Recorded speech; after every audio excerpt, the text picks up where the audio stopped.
한번 기도하겠습니다. 하나님 아버지, 주의 사랑과 은혜를 참으로 감사합니다. 이 시간에 주의 말씀을 듣고자 하오니 우리의 마음을 활짝 열어주시고 또 주께서 예배하신 신령한 하늘의 양식으로 우리를 배불리 채워주시기를 간절히 바랍니다. 우리의 눈을 열어 주옵소서. 우리로 깨닫게 하옵소서. 또 말씀 증거하는 종에게 주의 은혜를 풍성히 덧입혀 주셔서 한 말씀 한 대목을 말씀드릴 때마다 하나님께서 주시는 능력으로 명확하게 또 확신 있게 증거할 수 있게 하옵소서. 주 예수 그리스도 이름으로 간절히 기도합니다. 아멘. 오늘 본문이 상당히 깁니다마는 이 내용 중에 많은 대화의 장면들이 나오고 있습니다. 그중에 41절에 가서 보면 거기에 안드레라고 하는 사람이 이제 나중에 예수님의 제자가 됐죠. 이 사람이 먼저 자기 형 시몬을 만나서 베드로죠. 이 시몬 베드로에게 이렇게 이야기한 말씀이 있습니다. 우리가 메시아를 만났어. 우리가 메시아를 만났어. We found Messiah.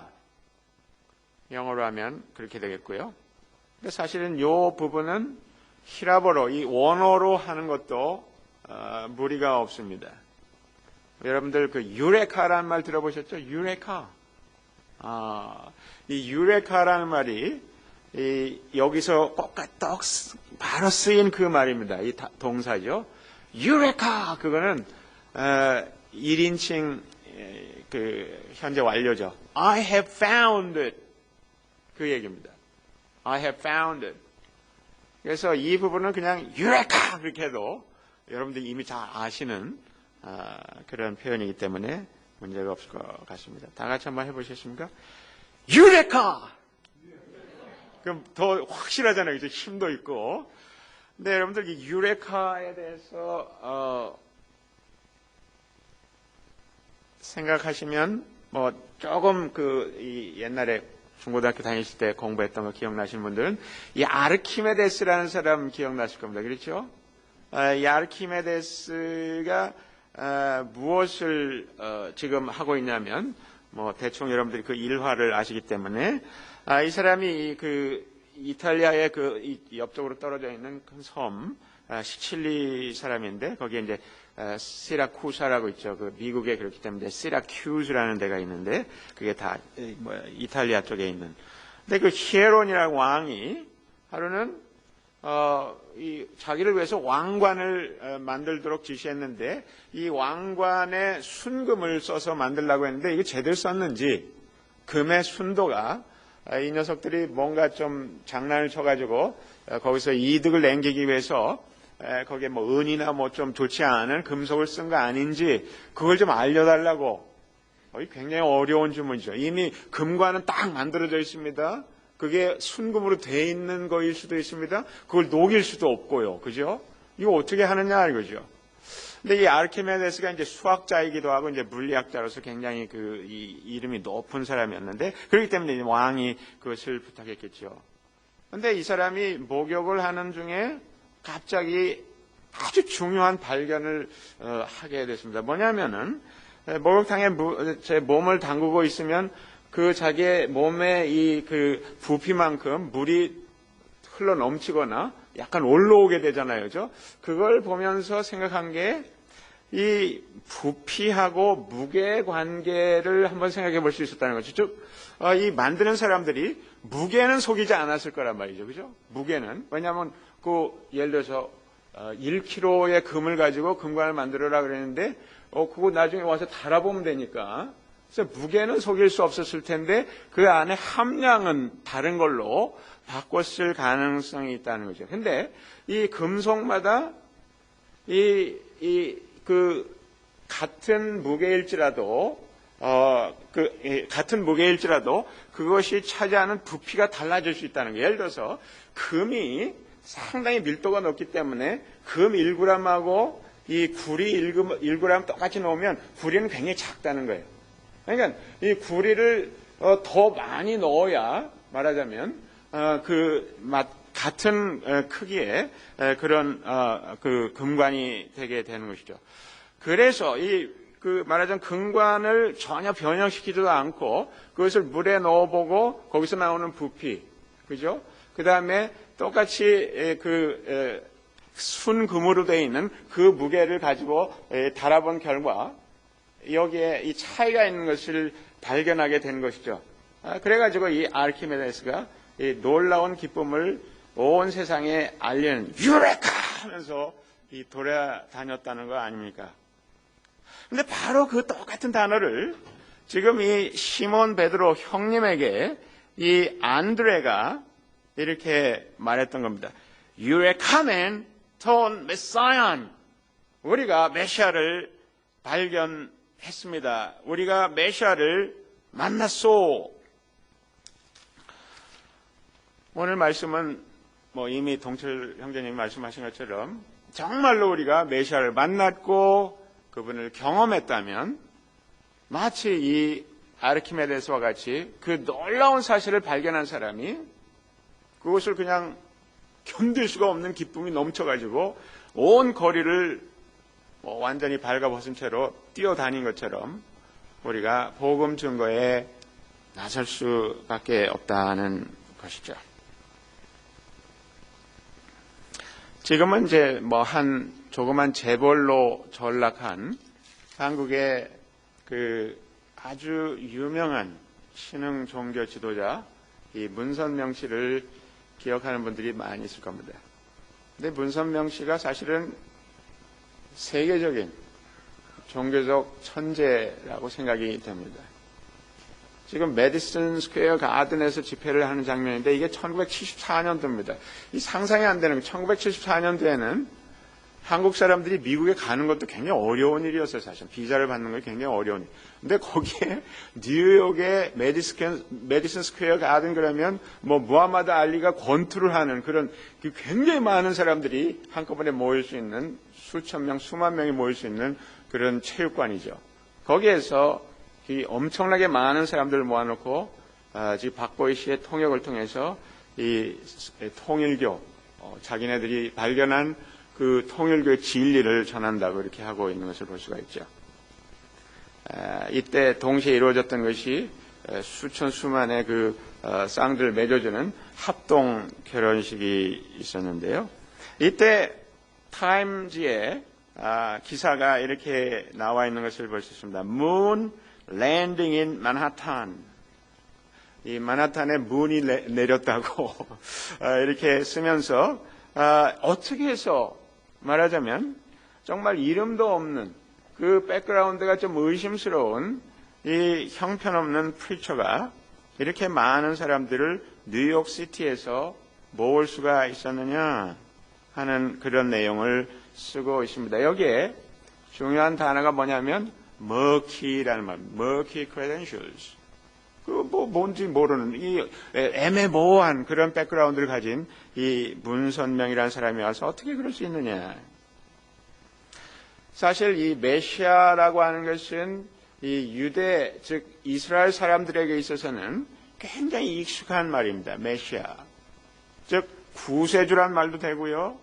또 그들이 처한 어려움 가운데서 그들을 구원해내는 Savior라는 말이 이 메시아라는 말이죠.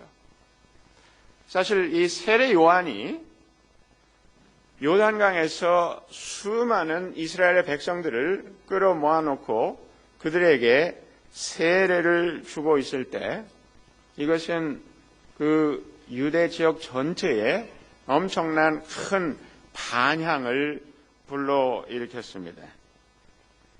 그 반향이 결국은 이 예루살렘에 있는 그 당국자들, 그 종교 지도자들에게까지 그 소식이 전해지게 된 것이죠. 그래서 19절에 보면 유대 사람들이 예루살렘에서 제사장들과 레위지파 사람들을 요한에게 보내어서 즉 조사단이 파견이 돼가지고 인베스티게이션을 하게 된 것입니다. 당신은 누구요? 하고 물어보게 됐죠. 그때 요한의 증언은 이랬다고요. 나는 그리스도가 아니요 다시 물어봅니다. 그러면 당신은 누구란 말이요? 엘리야요? 요한은 또 아니라고 대답합니다. 당신은 그 예언자요. 즉 여기서 연속적으로 질문하고 있는 이 이름들, 당신이 그리스도요? 아니면 엘리야요? 아니면 그 예언자요? 이러한 이름들이 사실은 이스라엘 백성들이 구약시대로부터 계속해서 기다리고 고대해오던 그 사람들이었습니다. 즉 구약성경에 하나님께서 그 이스라엘 백성들을 이끌도록 왕을 세울 때 기름을 부어서, 또는 선지자나 제사장도 우리가 레위기에 보면 아론에게 기름을 부어서 그에게 제사장직을 수행하게 하죠. 즉 메시아라는 말은 사실은 기름을 부음 받은 사람이라는 말입니다. 대부분은 왕을 세울 때 왕관을 씌우죠. 그래서 대관식을 하지 않습니까? 크라운을 씌워서. 그러나 이스라엘에서는 왕관을 씌우는 것 말고 근본적으로 하나님의 그 리더, 하나님이 세우신 프린스 또는 프리스트라면 이 사람에게 올리브 기름을 머리에 부어서 이 사람을 임명하는, 여기서 나온 말이 메시아란 말입니다. 또 그리스도라는 말이 크리오라는 말에서 그 크라이스트라는 말이 나온 건데, 그것도 똑같이 크리오라는 말이 이 기름을 붓는다는 말입니다. 그래서 이 세례 요한에게 반복적으로 물어본 것은, 우리가 이렇게 어려운 형편에 처해 있는 가운데서 오랫동안 하나님께서 이러한 사람을 보내서 우리를 위험 가운데서 구출해 주실 거다라고 했던 그 메시아입니까? 라고 질문을 했던 것이죠. 근데 요한은 반복적으로 No, I'm not. 나는 아닙니다. 그래서 22절에 보면 그래서 그들이 말하였다. 그러면 당신은 누구란 말이요? 우리를 보낸 사람들에게 대답할 말을 좀 해주시오. 당신은 자신을 무엇라고 말합니까? 그러니까 이제 이사야서의 말씀을 인용해서 23절에 예언자 이사야가 말한 대로 나는 광야에서 외치는 이의 소리요, 너희는 주님의 길을 곧게 하여라 라고 했던 그 내 뒤에 오시는 그분을 예비하기 위한 forerunner, 그분을 준비하기 위한 광야에서 외치는 사람의 소리라고 이렇게 주장했습니다. 다시 바리새파 사람들이 보낸 그 일행 중에 그 바리새파에 속한 사람들이 또 묻습니다. 그들이 또 요한에게 물었다. 당신이 그리스도도 아니고 엘리야도 아니고 그 예언자도 아니면 어찌하여 세례를 주시오. 그래서 이 세례 운동에 대해서 좀 더 잠시 후에 자세히 말씀드리겠습니다만은, 자, 이렇게 해서 이 이스라엘에는 오랜 기간 동안에 이 다윗과 같은 왕, 다윗과 같은 강력한 지도자가 나타나서 이스라엘을 그 어려운 형편에서 구출하는 것에 대한, 또는 모세와 같은 선지자가 나타나서 그들을 이 도탄에 빠진 그 백성들을 건져내는 것에 대한 희망이 늘 그들에게 있었습니다. 그렇기 때문에 좀 지나가서 반대로 봐야 되겠습니다. 이 유대인의 회당에서는 적어도 BC 3세기 정도부터 계속 이런 기도를 했다는 겁니다. 회당에서 그들이 예배를 마치고 나갈 때 지구의 온 사방에서 우리를 평강 중에 모아 우리의 땅으로 속히 들어가게 하소서. 예루살렘의 회복과 메시아가 오기를 간구하나이다. 주 우리의 하나님, 당신의 종 선지자 엘리야, 그리고 당신의 메시아 다윗의 왕국으로 더불어 회복하소서 하는 이런 내용의 축원 기도를 이 유대인들이 회당에서 모여서 다시 흩어질 때마다 기도했다는 것이죠. 즉 메시아, 이 대망 사상, 메시아를 익스펙트하는 그런 이 소망이 이스라엘 사람들 가운데 굉장히 많이 있었던 것이죠. 근데 가끔 우리는 이런 질문을 해볼 수 있습니다. 그 중에 한 사람으로서 예수님이 오신 거거든요.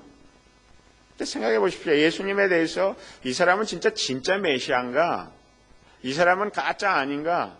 뭐냐면 이스라엘에 많은 그 메시아들이 왔다가는 사라지고 했거든요.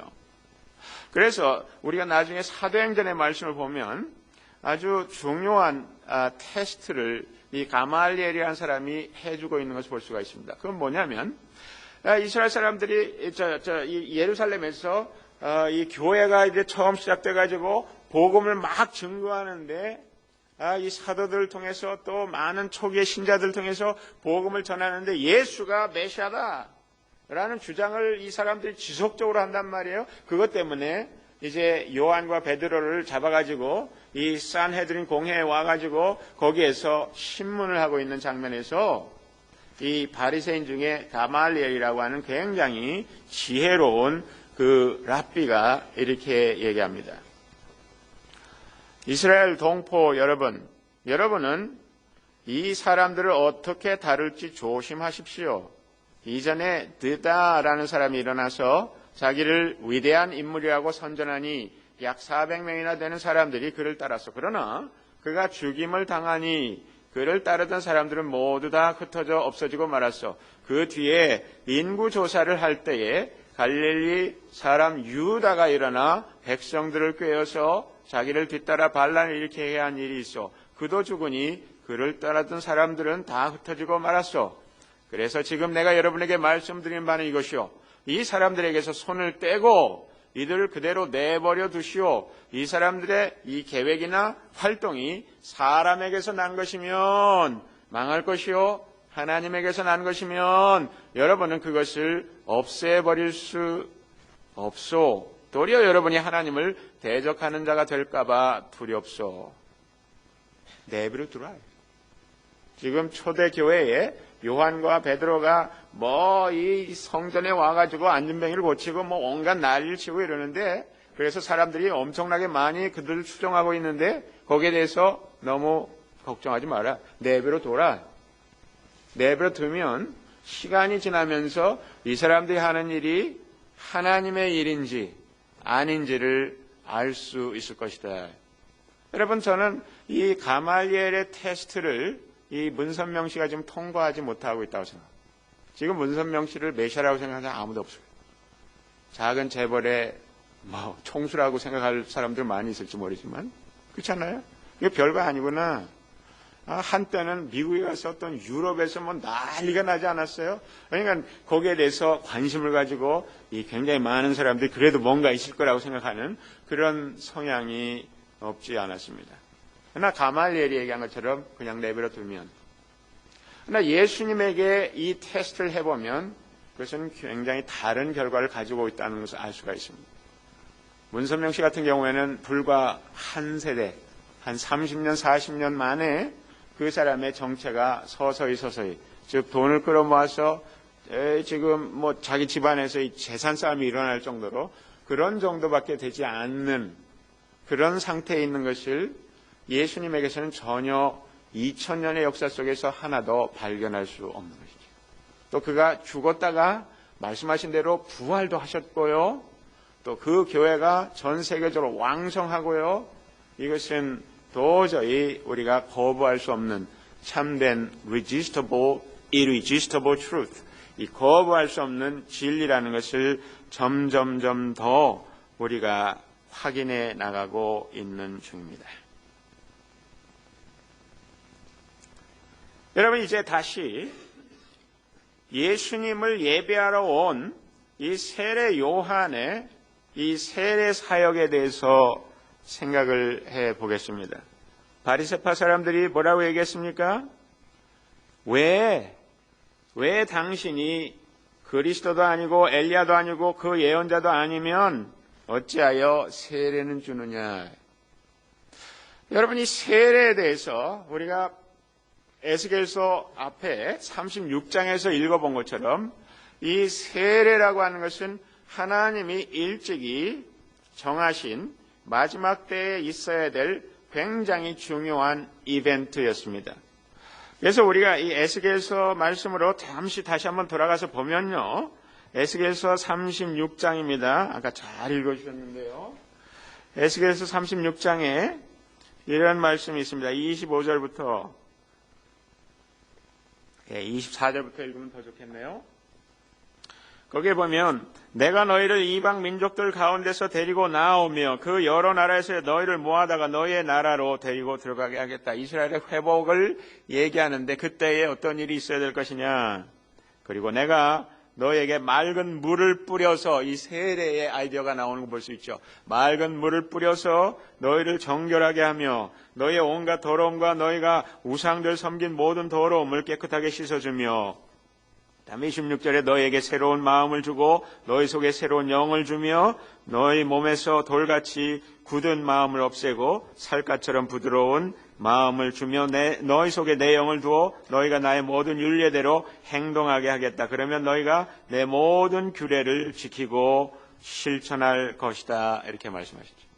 즉 하나님께서 에스겔 선지자를 통해서 일찍이 이 세례 사역이 있음과 동시에 이스라엘이 회복되고 이 세례 사역을 통해서 사람들의 죄악을 씻고 그 마음에, 지금까지는 율법으로 그 사람들의 마음이 변화되지 않았었는데 그 하나님의 영이 사람들의 마음에 들어가서 돌같이 굳은 마음을 사람의 애기의 살과 같이, 살갗과 같이 그렇게 부드럽게 완전히 사람들을 변화시킬 것에 대해서 이렇게 약속하고 있는 것을 볼 수가 있습니다. 사실 이 세례 요한이 와서 세례 사역을 할 때 그것은 이스라엘 사람들에게 엄청난 충격을 가져다 준 그 아주 과격한 그런 개혁 운동이었습니다. 왜 그렇습니까? 우리가 마태복음 3장에 보면 거기 세례 요한의 요단강에서 세례를 주고 있을 때 거기에 많은 사람들이 군인들도 오고요, 또 세리들도 오고 이 종교 지도자들도 오고 이렇게 했을 때 세례 요한이 뭐라고 얘기합니까?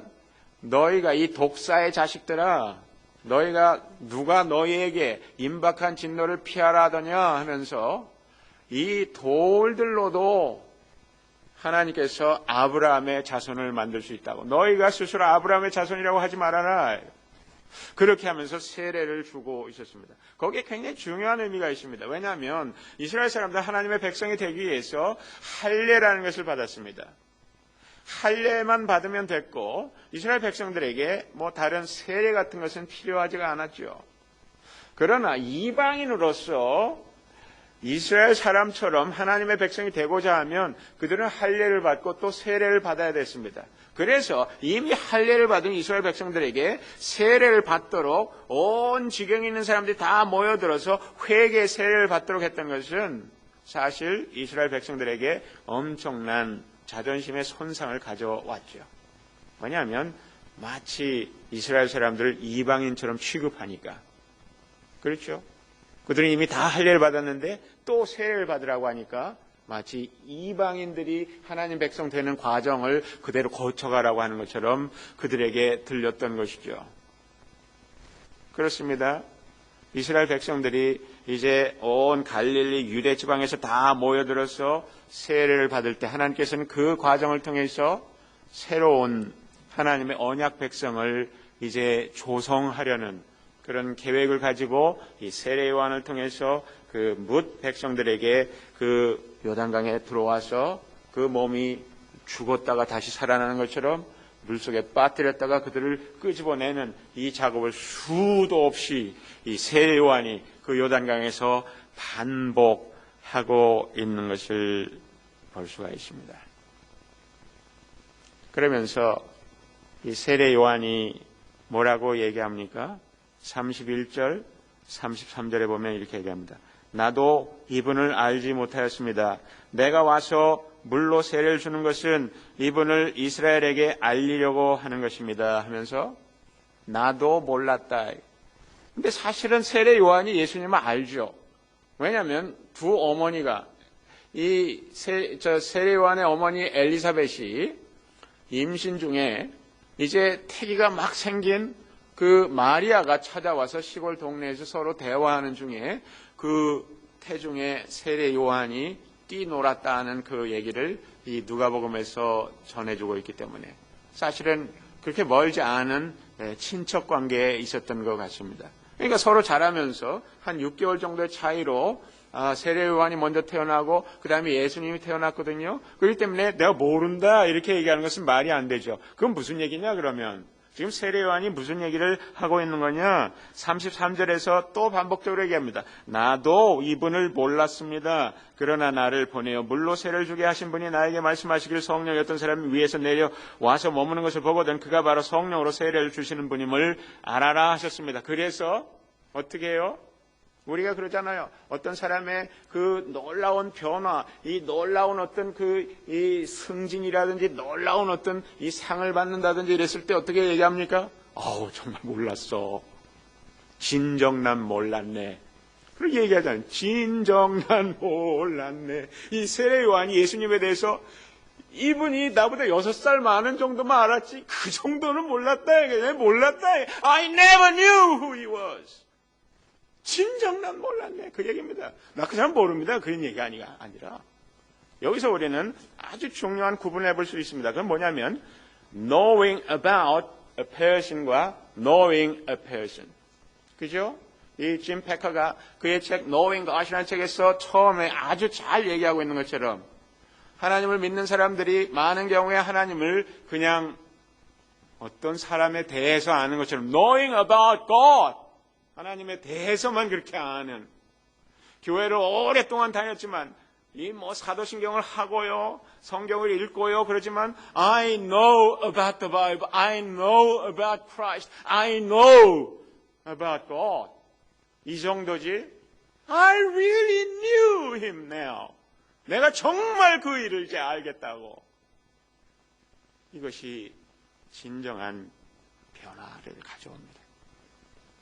그렇기 때문에 세례 요한이 강력하게 예수 그리스도에 대해서 증거하는 것을 볼 수 있습니다. 29절에 보면 다음날 세례를 베풀고 나서 요한이 예수님께서 자기에게 오시는 것을 보시고 어떻게 말합니까? 보라! 세상 죄를 지고 가는 하나님의 어린 양이로다! 이렇게 선포적인 고백을 하고 있는 것을 볼 수가 있습니다. 또한 34절에 보면 그런데 나는 그것을 보았습니다.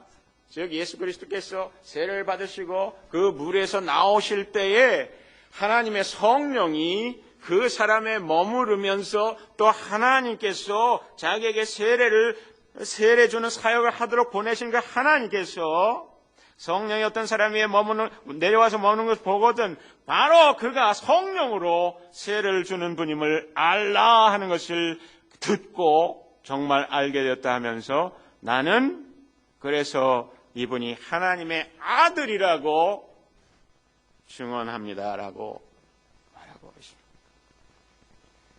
여러분 진정으로 만났다면 우리는 그분에 대해서 말하지 않을 수 없습니다.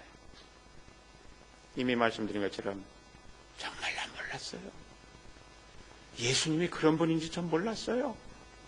그것을 마음속에만 담아가지고 몰래 숨겨놓을 수는 없다는 겁니다. 그건 있을 수가 없는 일이라 하는 겁니다.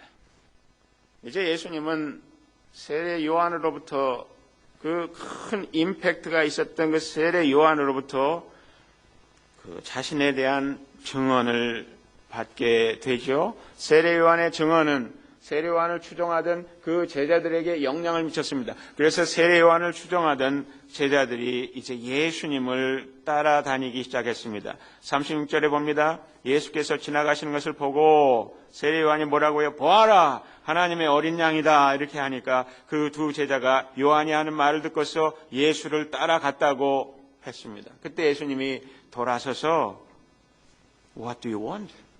무엇을 찾느냐고 이렇게 묻습니다. 그때 라비님 어디에 계십니까? 한 수 좀 가르쳐 주십시오. 그래서 이 두 제자 안드레와 또 다른 사람 이 두 사람이 가서 한나절을 예수님하고 함께 지내다가 거기에서 안드레가 엄청난 것을 발견하게 되죠. 그 사람도 역시 예수님을 만나게 된 것입니다. 그러면서 나중에 뭐라고요? Here come and torn Messiah! 이렇게 그 형에게 바로 형을 만나자마자 유레카 하듯이 유레카 토메시아, 우리 유대 민족이 그렇게 바라보고 그렇게 기다리던 이 메시아를 정말 내가 만났다고 이렇게 증언을 하게 됩니다. 그런 다음에 또 어떤 일이 있습니까? 42절에 보면 시몬을 예수께로 데리고 옵니다. 그때 예수께서 그를 보시고 말씀합니다. 너는 요한의 아들 시몬이로구나. 한 번도 만난 적이 없을 겁니다.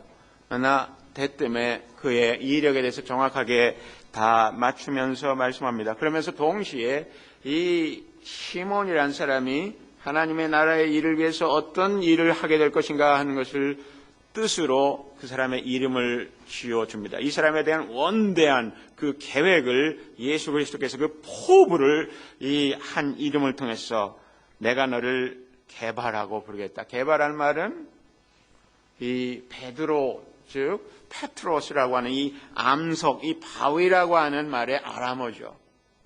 You'll be called Cephas. 나중에 베드로가 내가 이 교회를, 나의 교회를 이 반석 위에 세우노라.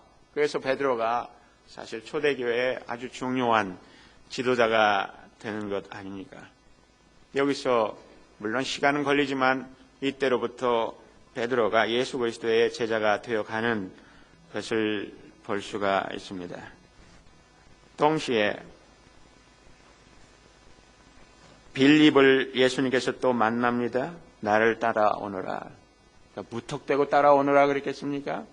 빌립에게 컨빈싱하게 당신이 누구인지를 말하면서 마지막으로 You follow me 라고 말씀하셨을 것입니다. 여러분, 제자란 말은 따라가는 사람이란 말입니다. follower라는 말입니다. 얼마나 많은 사람들이 예수 그리스도를 믿는다고 하면서 가는 방향은 엉뚱하게 가는지 모릅니다. 내가 추구하는 것은 나의 욕망을 추구하고 있습니다. 예수 그리스도 따라가지 않습니다. 예수 그리스도 이쪽을 가시는데 예 제가 가지요 하면서 개걸음을 하고 있는 우리 자신을 발견할 때가 얼마나 많이 있습니까? 또 빌립이 예수님의 그런 강한 터치를 받고 어떻게 합니까? 빌립은 베세다 출신으로 안드레와 베드로와 한 고향 사람이었다 하면서 이 빌립이 나다나엘을 만납니다. 이 나다나엘에게 또 얘기합니다. 모세가 율법책에 기록하였고 또 예언자들이 기록한 그분을 우리가 만났습니다. 즉 우리가 충분히 sussing out, 충분히 이분이 누구인지 하나님의 말씀을 통해서 일일이 다 checking out, 다 해봤다 이거예요. 해본 결과 그분은 정말 성경이 기록한 율법책 예언서에서 기록한 바로 그분, 우리가 기다려야 될 그 메시아, 그분인 것을 알았다고 이렇게 얘기하면서 나다나엘에게 예수 그리스도에 대해서 증언하고 있습니다. 나다나엘이 거기에 대뜸 이렇게 대답합니다. 나사렛에서 무슨 선한 것이 나올 수 있겠습니까? 이 나다나엘은 나중에 예수님도 인정했지만은 no nonsense approach를 하는 사람입니다. 뭐 구약 성경 나도 잘 알지만 나사렛에 대해서 별로 얘기한 거 없고 그거 아닌 것 같다고. 당신이 아무리 감동을 받고 도움을 받았는지 모르지만 I don't think so. 아주 솔직하게 이 사람의 마음을 뭐 기쁘게 하려는 마음도 없고 그냥 이 사람이 악한 사람이어서가 아니라 그냥 사실대로. 이건 A는 A면 김은 기고 아니면 아닌 이 뒤끝이 분명한 예스면 예스, 노면 노 이런 사람입니다. 그때 예수님이 나다나엘을 만납니다. 그러면서 나다나엘을 두고 보아라 저 사람이야말로 참으로 이스라엘 사람이다. 그에게 거짓이 없다. 그 좀 괜찮은 사람이다. 오히려 이렇게 칭찬을 하고 있는 것을 볼 수 있습니다. 나다나엘이 예수께 물었다. 어떻게 나를 아십니까? 이제 또 예수님의 터치를 받는 나다나엘의 모습을 볼 수가 있습니다. 예수께서 대답하십니다. 빌립이 너를 부르기 전에 내가 무화과 나무 아래에 있는 것을 내가 보았다. 한 번도 만난 적이 없지만 이렇게 말씀하시는 예수님의 supernatural knowledge, 이 초자연적인 이 지식을 경험하면서 말하자면 이 사람이 완전히 기겁을 해버리는 그 장면을 보게 됩니다. 그래서 나다나엘이 바로 그 충격에서 벗어나기 전에 이렇게 고백합니다. 선생님은 하나님의 아들이시오 이스라엘의 왕이십니다. 그때 예수님께서 뭐라고요? 내가 무화과 나무 있을 때 내가 너를 보았다고 해서 믿느냐? 이거보다 더 큰 일을 내가 볼 것이다. 그 큰 일에 대해서 뭐라고 얘기합니까?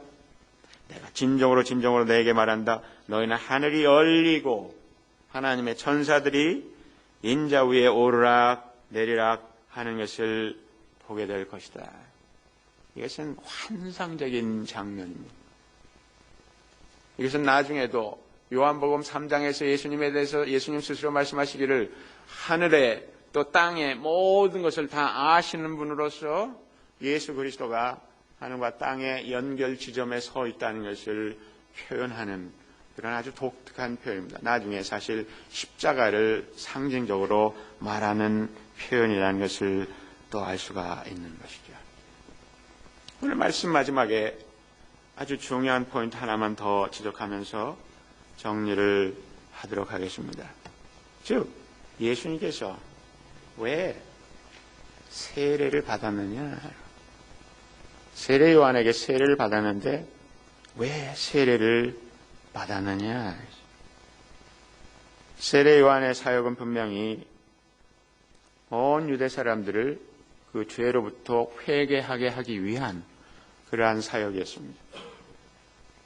그럼 예수님께서도 죄가 있기 때문에 세례를 받은 것이냐, 예수님이 죄인이기 때문에 세례를 받은 것이냐, 이렇게 생각해야 될지 모릅니다. 거기에 대해서 아주 중요한 마가복음 주석을 쓴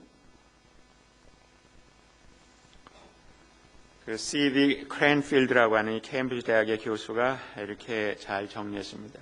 예수님이 요한의 회개 세례에 자신을 복종한 것은 죄인들과 스스로 동화되어 종국에 가서는 십자가를 지겠다고 하는 그의 사명에 대한 자발적 헌신이었다. 그가 세례를 받을 때 그는 사람들을 위하여 그리고 그들을 대신하여 회개하는 위대한 한 죄인이 되었다. 이것은 칼 바트의 표현을 빌려서 쓴 건데 아주 훌륭한 표현이죠. 여러분들 이런 거 생각해 보셨습니까? 언제 예수님께서 우리의 죄를 걸머주셨는가? 마리아를 통해서 이 세상에 사람으로 태어나셨죠. 그때 예수님이 죄를 짊어지셨을까요? 글쎄요. 사실 예수 그리스도가 온 세상의 죄를 짊어진 것은 요한복음 1장 29절에서 요한이 고백하고 있는 것처럼 보시오, 세상 죄를 지고 가는 하나님의 어린 양입니다. 죄를 알지도 못하신 예수님, 이분이 요한에게 세례를 받을 때 그분이 죄가 있어서 죄를 씻느라고 세례를 받은 것이 아니라 요단강물이 온 세상 사람들의 죄로 인하여서 정말 흙탕물, 이 구정물처럼 되어 있는 가운데 이 죄를 알지도 못하는 죄가 없으신 이 거룩한 하나님의 아들이 그 요단강물에 풍덩 들어갈 때 그의 몸은 말하자면 죄로 완전히 싸발림을 당하게 되는 것을 볼 수가 있습니다. 왜 그렇게 됐어야 됩니까? 그분이 우리의 죄를 걸머져야만, 그분이 그 죄를 걸머지고 십자가에 달려야만 우리의 죄가 사함을 받을 수 있는 길이 열리기 때문에 그렇게 한 것이라 하는 말입니다. 그러면서 세례요한이 예수 그리스도에게 세례를 베풀면서 뭐라고 얘기합니까? 33절에 이 사람은 성령으로 세례를 줄 뿐이다. 세례요한은 물로 세례를 주지만 예수 그리스도는 성령으로 세례를 줄 뿐이에요. 성령 세례. 성령은 일찍이 우리가 창세기 1장 2절에서 보는 것처럼 성령이 어때요? 이 온 세상을 이렇게 끼어 안고 있는 것처럼 이런 형태로 되어 있습니다. 그렇죠? 하나님의 신은 수면에 운행하시니라 그랬는데 그것이 마치 암탉이 그 달걀을 품고 있는 모습이다 이렇게 설명하죠. 성령은 일찍이 이 세상을 휘감고 계셨던 분입니다. 그러나 이 성령께서 인간이 죄악에 관영함으로 말미암아서 이 인간의 죄악이 prevalent라고 이 창세기 6장에 보면 노아 때의 상황을 그렇게 얘기하지 않습니까? 그 죄악으로 말미암아 성령이 이제 더 이상 이 세상에 같이 있을 수가 없었던 것이죠. 그렇기 때문에 구약 성경에 보면 하나님의 종들에게만 이따금씩 성령의 역사가 일어나는 걸 볼 수가 있습니다. 이때에 하나님께서 보내신 예수 그리스도께서 죄악을 걸머지고 가시게 되니까 죄가 없는 이 세상에 하나님의 성령이 다시 한번 온 세상을 감싸는 것처럼, 그래서 온 세상에 요에서 2장에서 얘기하는 것처럼 물 붓듯이 하나님의 성령이 폭포수와 같이 임할 것에 대해서 예언하셨고, 그것이 사도행전 2장에 보면 이 마가의 다락방에서 있었던 예루살렘 그 성령의 역사가 처음 시작되는 그때부터 확실하게 능력 있게 왕성하게 일어나는 것을 볼 수가 있습니다. 오늘 말씀을 마치면서 다시 한번 처음에 질문으로 가봅니다. 안드레는 형, 우리가 메시아를 만났어. 유레카멘톤 메시안. 그거를 말하지 않으면 견딜 수가 없었다. 말하지 않으면 견딜 수가 없어.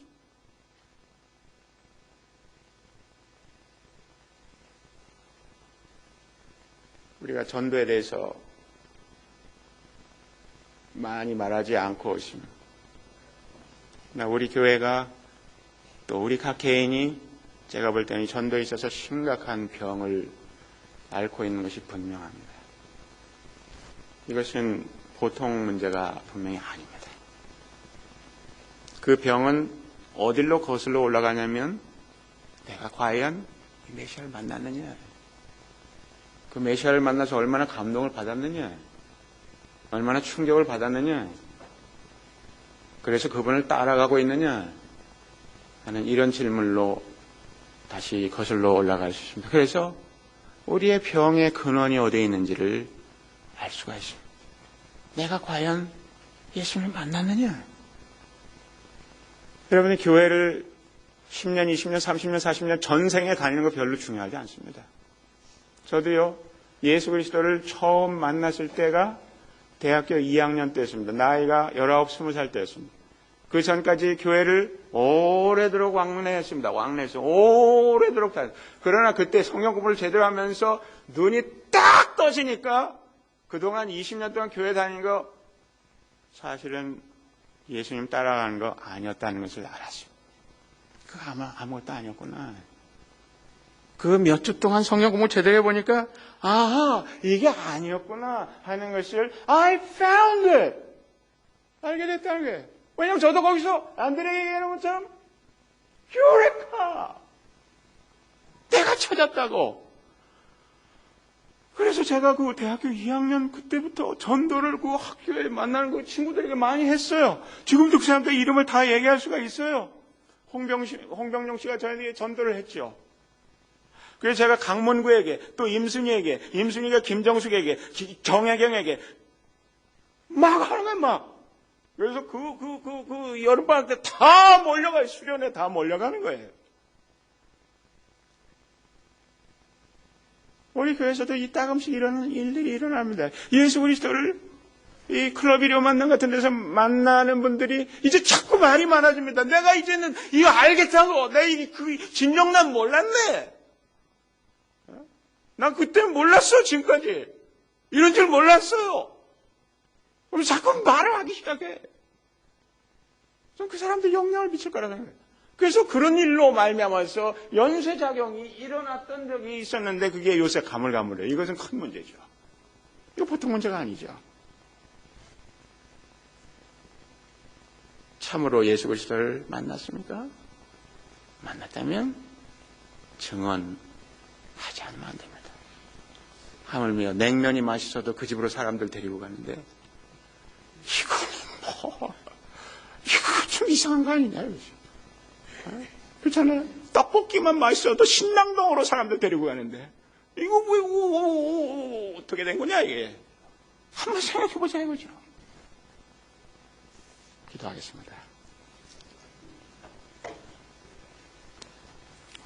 아버지 하나님, 안드레의 그 형 시몬에 대해서 고함치듯이 내가 메시아를 만났어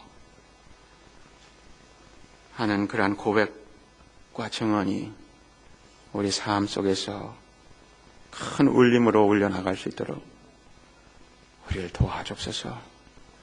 하나님, 우리가 주님을 만났지만 그것이 희미해졌다면 거기서부터 다시 회복할 수 있도록 도우시고, 아직도 한 번도 이와 같이 예수님을 만난 적이 없다면 우리로 만날 수 있도록 주께서 도와주옵소서. 주 예수 그리스도 이름으로 간절히 기도합니다. 아멘.